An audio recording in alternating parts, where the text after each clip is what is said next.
So hopefully you got a little bit out of last week. We talked about the fool. We're in another month of wisdom, and I don't know how to express this, but the Proverbs are so personal.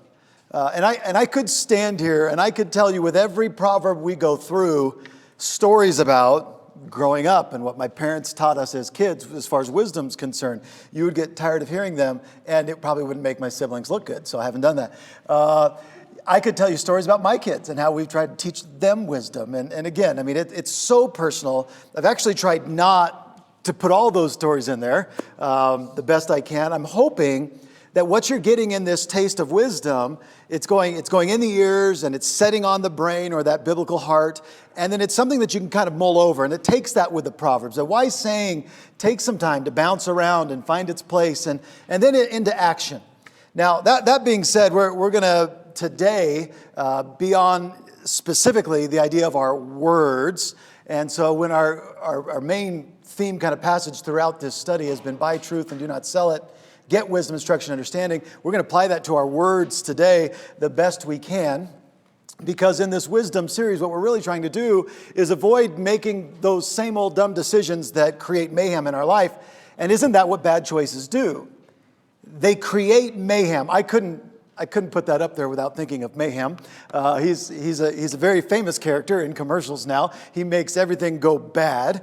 You can't avoid it. It's everywhere. And the truth is, a lot of times it's our choices, it's our decisions that make that happen, and especially when it comes to our words. So today, let's kind of take that picture of what we say, look at, listen to, kind of let it stew, the Proverbs in terms of what we say, and maybe come up with some good applications as we get ready to leave today. So I would just tell you this, Proverbs 6 is one of those famous texts where you have a list. It seems like we really like lists, and so we go to those texts with lists, and this is a list of 6 things the Lord hates, yes, 7 that are an abomination to him, which is kind of a fun way of making the point. There are this complete list, 7 things that really bother God. Now, I won't get into all of those. I just would point out that in that list of things we ought to be avoiding, these are things that create mayhem in our lives. 3 of those apply to speech. Did you notice that? We're up to almost 50% when you get lying tongue, false witness that utters lies, and then also those who spread strife. Those are all done verbally. Those are all done through words. And you can't convince me that hands that shed innocent blood, or hearts that devise wicked, or feet that run rapidly to evil didn't start with some word somewhere. So we can all agree that words become a challenge for us. What we say, what we speak indicates how we think. And so since everybody talks, everybody uses words, I just wanted to very quickly, on a lighter note, just give you a few tips on words that work. And I loved this when it happened. I love the meme even better. You keep using that word. I don't think it means what you think it means. Let me give you a quick little list. This will help you with your words. The first is irony. Become very popular that what you think it means is that something is funny. What it really means is contrary to what you were expecting. I think Alanis Morissette put a lot of a generation on the wrong path as far as ironic things. The truth is, sarcasm is irony because what you're saying and how you're saying it are completely different things. So irony is not always what we think it is. The other that gets used is travesty. What you think it means is a tragedy or something unfortunate. What it really means is a mockery or a parody. It would be accurate to say that a Weird Al Yankovic album is a travesty. That doesn't mean it's bad. It means it's a parody. He's just mocking songs. Actually, kind of like him. Another one that we use is ultimate. What we tend to think it means is the one, the only, the best, the ultimate. It's not actually what it means. It means it's the last on the list. The ultimate thing on the list. It's the last one. I don't know if you're aware of that, but no context changes that. Another word that gets thrown around, or we'll call it a word, is conversate. What you think it means is to have a conversation. What it actually means is nothing because it isn't actually a word. So just keep that in mind when you're using your words. Peruse is another one we tend to misunderstand. You think it means to skim or to browse. Doesn't sound nice to say, I'm just going to peruse through this magazine. What you're actually saying when you use the word peruse is to observe in depth. I'd rather you peruse the scripture. Take a deeper look into it. Another one, misused often, is bemused. We think it means amused because it sounds and looks so much like amused, but it actually means confused. Just one of those things that happens, and one of the reasons English is easy to hate. Another one is enormity. Enormity, we think it means huge. Enormous certainly sounds like it, right? Actually, what it really means is profoundly immoral or evil. The right context for enormity would be saying something like the enormity of the crimes committed by the Nazis in World War II, because you're not talking about the size, you're talking about the immoralness or the heinousness of that crime. And then finally, I'll just leave you with this. These, again, great tips to put in everyday use. Is terrific. What we think that means is fantastic or good. Certainly sounds terrific. It actually means horrific or to inspire fear. So I only did all of that because I hope those 8 tips will help you all use words gooder. And I'm not really here today to talk about grammar or etymology. What I want to talk about is what I believe to be the greatest challenge for Christian life. Man, if we could just keep our mouths shut, or at the very least, really think about what's about to come out, how much heartache, how much pain would be eliminated. And James in the New Testament, the brother of Jesus, certainly implies this or says it outright in his talk in James 3 at verses 2 through 6. He says, for we all stumble in many ways. And I just want to encourage you with his beginning. The fact is, Christians, we all stumble, and there's a multitude of ways we do that. But if anyone does not stumble in what he says, he's a perfect man, able to bridle the whole body as well. Now, if we put the bits into the horse's mouth so that they will obey us, we direct their entire body as well. Look at the ships also. Though they are so great and driven by strong winds, are still directed by a very small rudder, wherever the inclination of the pilot desires. So also the tongue is a small part of the body, and yet it boasts of great things. See how great a forest is set aflame by such a small fire.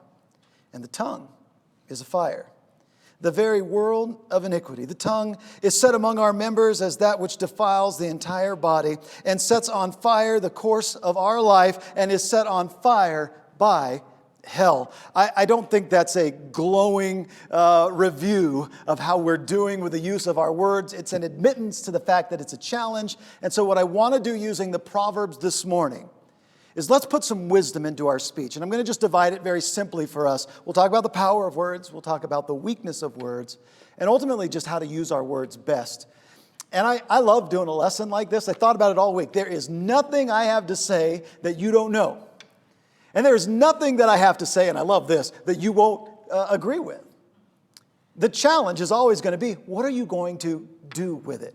And so I'm going to put that on you today as we put God's word into our ears, our minds together. Let's challenge ourselves to do something with it. So let's start with the power of words.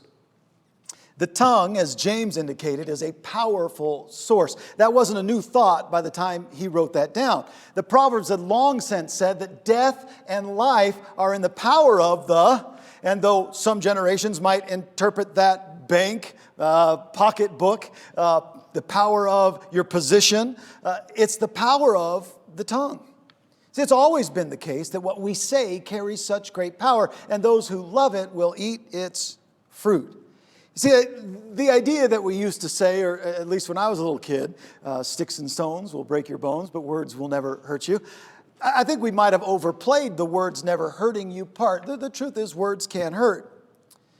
But in my experience throughout these many years, it is often the words that are spoken by those closest to you, harshly, rashly, thoughtlessly, that end up hurting the worst. And I do have to at some point kind of look at our culture and look at what's going on. And I do believe that through social media, we've kind of been pushed into this climate where we start to react and overreact to all these many words said by people we don't even know.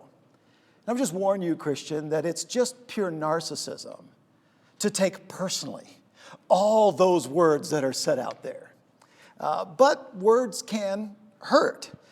There are so many words spoken, so many words said that hurt, and yet some can use their words to heal.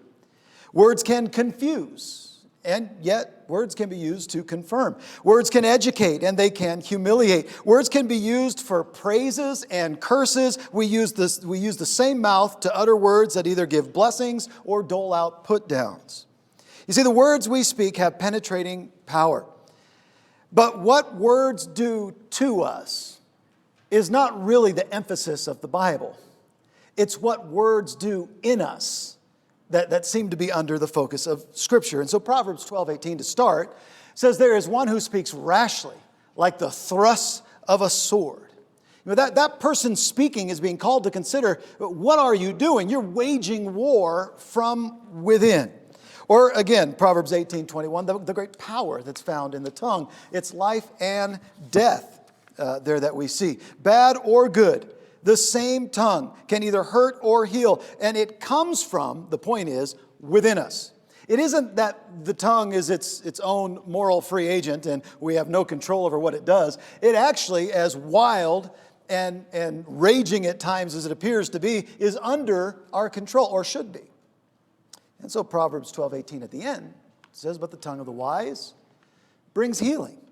You see, those words have been called back and spoken in a way that would be healing to the hearer. Proverbs 12:25, anxiety in a man's heart weighs it down, but a good word makes it glad. You've experienced that, haven't you?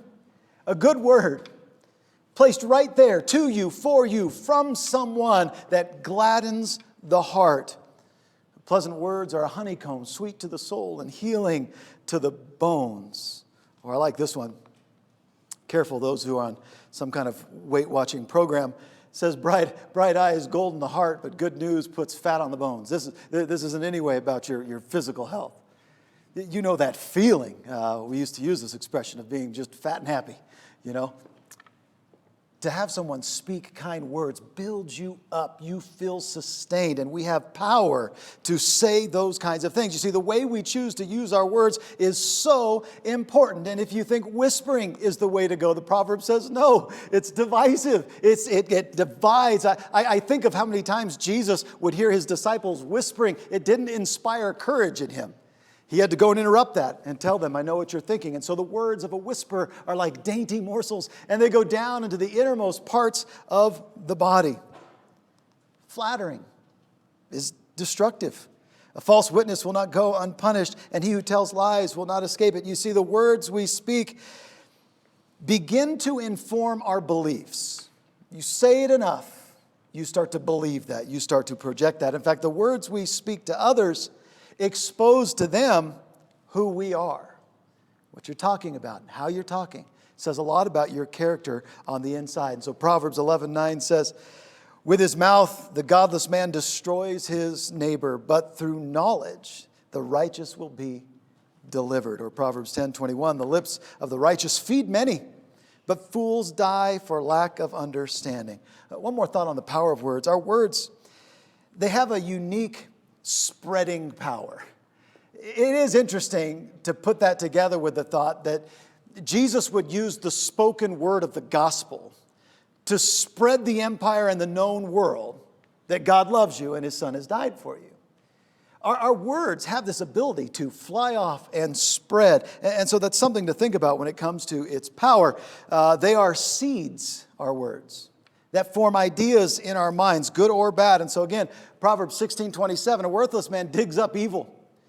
And while his words are like scorching fire, a perverse man spreads strife, and a slanderer separates intimate friends. Or Proverbs 6:14, who with perversity in his heart continually desires evil, who spreads strife. Certainly you can spread the wrong thing.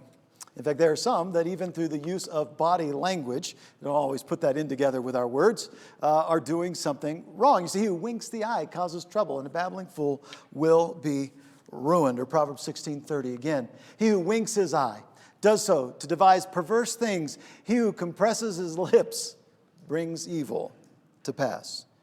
You see, the truly wise person will choose their words and use their words in a way that will eventually benefit them or be to their own good. Proverbs 12:14, a man will be satisfied with good by the fruit of his words. and the deeds of a man's hand will return to him. Or Proverbs 10:11, the mouth of the righteous is a fountain of life, but the mouth of the wicked conceals violence. I think there are just two specific benefits that good words bring to us, and they're mentioned throughout the Proverbs. And I just want to put this on your mind as you think about words this week. The first is our words are considered this fountain of life. Isn't that what you want from your conversation with others? To bring to their life this fountain, this life-giving fountain. So the words of a man's mouth are deep waters. The fountain of wisdom is a babbling brook. The other is a tree of life. I love that thought.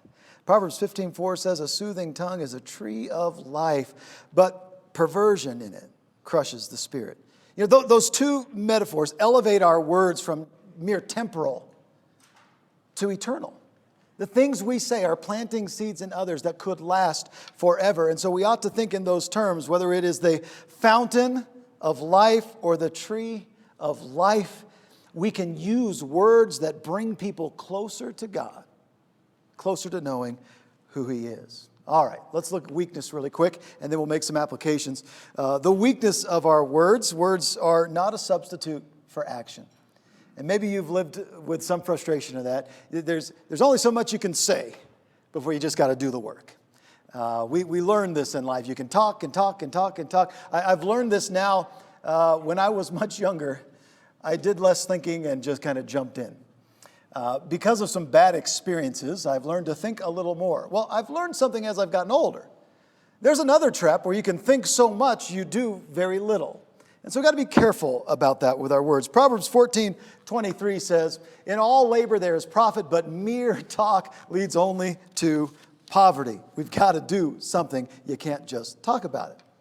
Another weakness in words is though we will try, and the Bible certainly puts out there this idea that the world will take what is good by God's mouth and call it evil, and take what is wicked and call it good.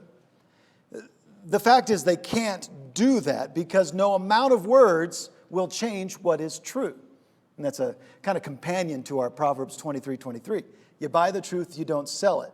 You can talk about it all you want. It doesn't change what the truth is. And so Proverbs 26 is a great read for that. Starting verse 23, it says, like an earthen vessel overlaid with silver dross are burning lips and a wicked heart. He who hates disguises it with his lips, but he lays up deceit in his heart. When he speaks graciously, do not believe him, for there are 7 abominations in his heart. And though his hatred covers itself with guile, his wickedness will be revealed before the assembly. He who digs a pit will fall into it, and he who rolls a stone, it'll come back on him. A lying tongue hates those it crushes, and a flattering mouth works ruin. You know, the most elaborate excuses, the most sometimes even confusing redefinitions of what is right doesn't change the truth. All things by truth will eventually be exposed by the one judge who actually is truth. And so Proverbs 28:24 says, he who robs his father or his mother and says, it's not a transgression, is the companion of a man who destroys. Look, there's just a clear point here. We love to justify the things we do, and we often use our words to claim what we're doing is right because you don't know why I did it. And the truth is the truth is the truth, no matter how you excuse it, no matter how you talk about it. Sin will be sin, right will be right, wrong will be wrong, and we've got to be careful about trying to excuse ourselves from what is clear and what is just and what is true. Another one like that, Proverbs 24:12. If you say, see, we didn't know this. Well, who has not raised a child that didn't try to come up with this one? You told them, you know you told them, you probably told them 100 times. All of a sudden they're doing the wrong thing. What's their first thing? I didn't know. I didn't know. That's not new. We've been doing that since the garden. And we're called out by wisdom to say, be honest with yourself. Again, no amount of excusing your actions changes it. The one who weighs the heart, the one who keeps the soul, he's going to call you into account, and your words won't change the truth. Another weakness about words is that words alone will often not compel a response. Parents, this will probably bring out a big amen in you. You can threat, and the threat is good. In fact, my dad had a pretty good threat. We often believed him threat one. But the reason was there were multiple times we didn't until threat 2. And then after the threat came the follow through. You know, it's very easy to get into a place with our words where we threaten and threaten and threaten and never follow through. Do you know what's happening? You're weakening the power of your word by not living up to what you threaten to be. And so we got to be careful about that. Proverbs 29:19 says, a slave will not be instructed by words alone, for though he understands, there will be no response. What's my incentive on following through on what you've told me to? Well, I'm going to finally follow through on that consequence we've been talking about, is the idea. See, that's why the book of Wisdom starts out with this appeal for you to search for it. You've got to want it. You're not just going to hear it and do it. Search for her is the idea. For if you cry for discernment, lift your voice for understanding. If you seek her as silver and search for her as hidden treasures. Or 17:10, a rebuke goes deeper into one who has understanding than 100 blows to a fool. You know, that's why some of us keep doing the same dumb things over and over and over. We're not looking for, searching for wisdom. Just add one more thing. When you talk about the weakness of words, it's hard to put gossip in there, but I would just make this point from wisdom. Clearly being gossiped about is hurtful, but in reality, who ends up getting hurt the most in gossip is the one who would rather hear gossip than truth. And I've always loved that about Proverbs 7:4. An evildoer listens to wicked lips. A liar pays attention to a destructive tongue. You see, it's the one who can drink it up and drink it up all day, forgetting what truth is, that ultimately will be hurt. Well, let's do this, and we'll get to an application. Let's look at words at their best. They're powerful. There's some shortcomings in them. The distinguishing marks of words well used go a little like this. And I'll just give you a few points to think about and dwell about this week. Wise words will be honest. Proverbs 16:13 says, righteous lips are delight of kings, and he who speaks right is loved. You know, in the end, those who are in power, those who are in charge, they want someone that's going to tell them the truth and be honest with them at some level. You'll be praised for it, is the idea. Be honest in your speech. Honest words cannot be bought, and yet we cannot afford to live without them. Proverbs 24:24 says, he who says to the wicked, you are righteous, people will curse them. Nations will abhor him. But to those who rebuke the wicked will be delight, and a good blessing will come upon them. He kisses the lips who gives a right answer. And I just want you to mark that one down. That's Proverbs 24:26. You may be honest with someone and not get the results you want. It's time to change the results you want. You spoke the truth because it needed to be heard, and God kisses the lips of he who gives a right answer. So that's what wisdom does. It keeps bringing us into closer fellowship with God. Here's another thing we can learn about wise words. Every preacher should hear this. They are few. I can think of so many times when I wanted my dad to just really describe what should I do. He'd give me some input and leave it at that. Few words. It was frustrating. It seemed like he was always talking when I didn't want him to talk, and when I wanted him to talk, he had very little to say. But it's interesting how much I thought about those few words. Really kind of fed into what I wanted to do, what I wanted to be, where I wanted to go. You know, wise words know when to stop, right? Proverbs 17:28 says, even a fool, when he keeps silent, is considered wise. When he closes his lips, he's considered prudent. Does that sound familiar to anyone? That actually was ripped off by Mark Twain many moons later. He said, it's better to be thought a fool than to open your mouth and remove all doubt. Well, he stole that from Solomon. You know, just the fact that you say less sometimes can elevate the way people look at you. Just talking. All right, again, I should heed these words. The truth about fewness of words is that the less you say, the less ammunition you're giving the enemy to throw back your way. That ever happened to you? You just kind of got on a roll, got talking, and some of those things end up coming back to you later on. You didn't think that much of them, but the hearer did, and you had to answer for them later. And so Proverbs 10:14 says, wise men store up knowledge, but with the mouth of the foolish, ruin is at hand. Or Proverbs 13:3, the one who guards his mouth preserves his life. The one who opens wide his lips comes to ruin. I love that one. Guard your mouth. It could save your life. All right, an overflow of words will only open the door to temptation and to sin. Proverbs 10:19, when there are many words, transgression is unavoidable. But he who restrains his lips is wise. Not only will wise words be honest and few, truth is they'll be calm. This is very difficult when it comes not only to words, but a battle of words. It's often the way we choose to fight in our modern world, and so we throw words and we throw words, and we need to be careful if we're going to be wise to have calming words. Proverbs 17:12, let a man meet a bear robbed of her cubs rather than a fool in his folly. You have had that conversation with someone who just was not listening to reason. They were blasting you, and it might have been better to have a mama bear whose cubs got between you to talk to instead. Calmness provides the time we need to give a fair hearing. You know, sometimes our words get elevated and heated and loud because we're not listening. And calmness allows you to step back and actually hear what's being said. Proverbs 15:1, a gentle answer turns away wrath, but a harsh word stirs up anger. Think about this. It isn't even a wrong word. It's the way it's given. It's how it's said. It's without calmness. And that keeps the fight going. And so calmness is really essential here for wisdom. The effect of calmness is kind of this controlled power. You actually care. You're keeping in what could be hurtful. You're holding back. The temperature is cooling down. Proverbs 25:15 says, by forbearance a ruler may be persuaded, and a soft tongue breaks the bone.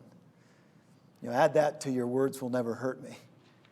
That soft answer causes someone to think, oh, I really do need to change. Here's the last one I'd give you with wise words, is they will be apt.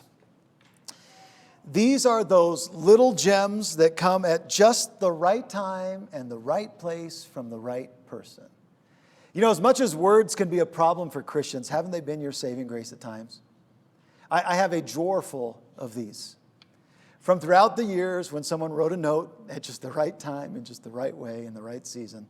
And I tuck those away. It's interesting because the power of those words still hold true today. You know, if the word is apt, there's so much use for it. Proverbs 15:23, a man has joy in an apt answer, and how delightful is a timely word.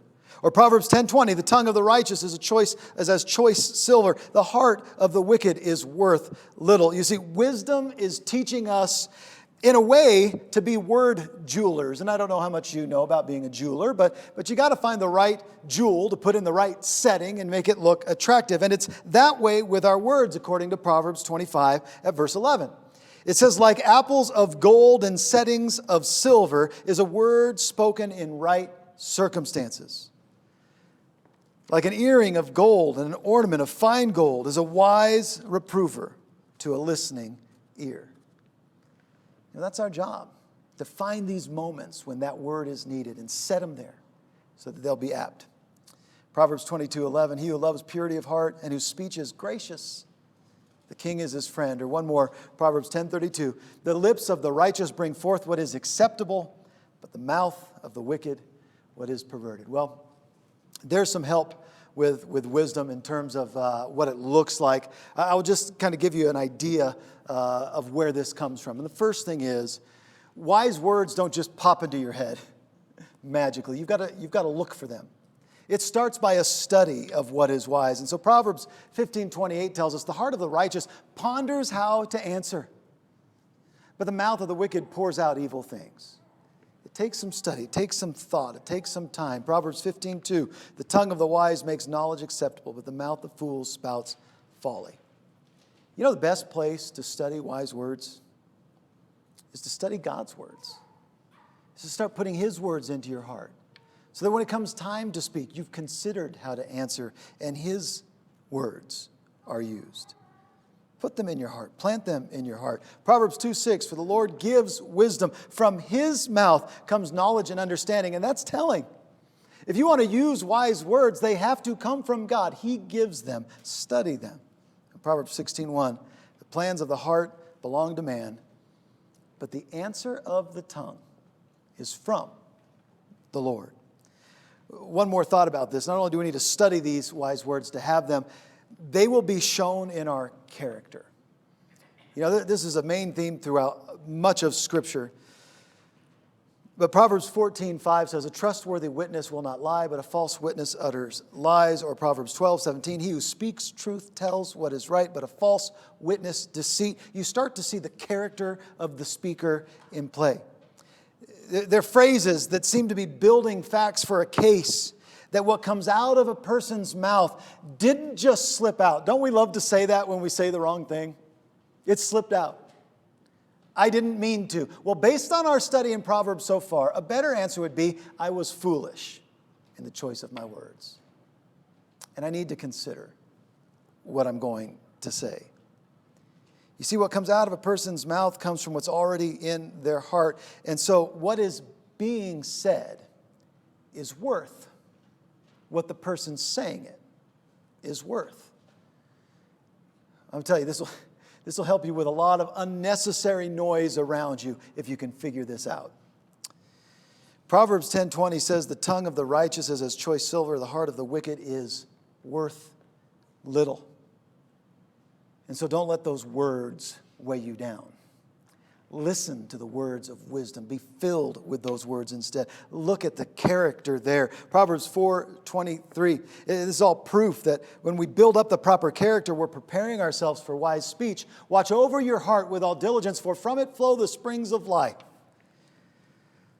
You know, this is what caused Jesus to really question the Pharisees, those religious rulers of his day.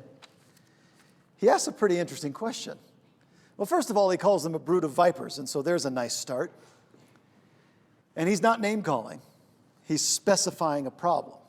You snakes. You have truth, but you're using it to strangle out truth. You brood of vipers, how can you, being evil, speak what is good? For the mouth speaks out of that which fills the heart. I didn't say anything new to you today. I don't think I said anything you don't agree with. But listen to what Jesus is telling us. You see, the wise person will use words as a tool to build up others, and never as a weapon to tear them down. And so, as a meditation on your words this week, something I would like to do is I'd like to just think about what we're going to say. And there are a lot of different ways that this is spelt out. If you take that think, you've probably seen those where they give you some things to say. I just want to put it this way today. Use that T and think about, is what I'm about to say thoughtful? That certainly applies to the Proverbs, right? Have I given it some consideration? Have I thought about the one I'm speaking to, where they're at? Is this the time? Second, this applies to what we've studied in the Proverbs with words as well. Is it honest? If it's not honest, it doesn't need to be spoken. Third, is it intelligent? And I don't mean book smart. I mean, have you really thought it through and it's what's needed in the moment? Fourth, and is it necessary? Isn't that the whole trouble with words? If we could just keep ourselves from all the unnecessary, we'd get in a whole lot less trouble with them. And finally, one to really consider, is it kind? You see, taming the tongue, according to Jesus, begins with controlling our thoughts, controlling our emotions. We have to allow God to fill us up with His love, because our words really just overflow from what's in our hearts. And if my heart is full of love and peace and joy and contentment and grace and self-control, you know it's just near impossible for your mouth to get out ahead of you. But it's when you allow your heart to be filled with all the wrong things that what we say gets us into so much trouble. And so let's just practice this week. This is it. You see, you apply wisdom. You practice wisdom. You don't just ask God and poof, you have it. You ask God and you get alongside of God and you practice and you practice. And as you practice this week, I want to encourage you with the fact that you will fail. Some of us may fail miserably and often. That's not the most important part. The important part is that you pick yourself up and practice again using wise words that encourage others to be close to God. You know, one of the things you can use is just changing a few phrases. And you could think of 1,000 more than I've thought of.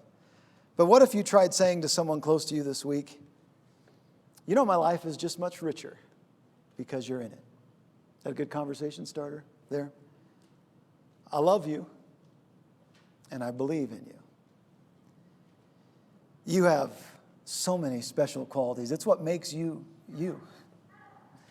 You can do it. You're a gift from God. I'm so thankful for you. You're such a bright spot in my life.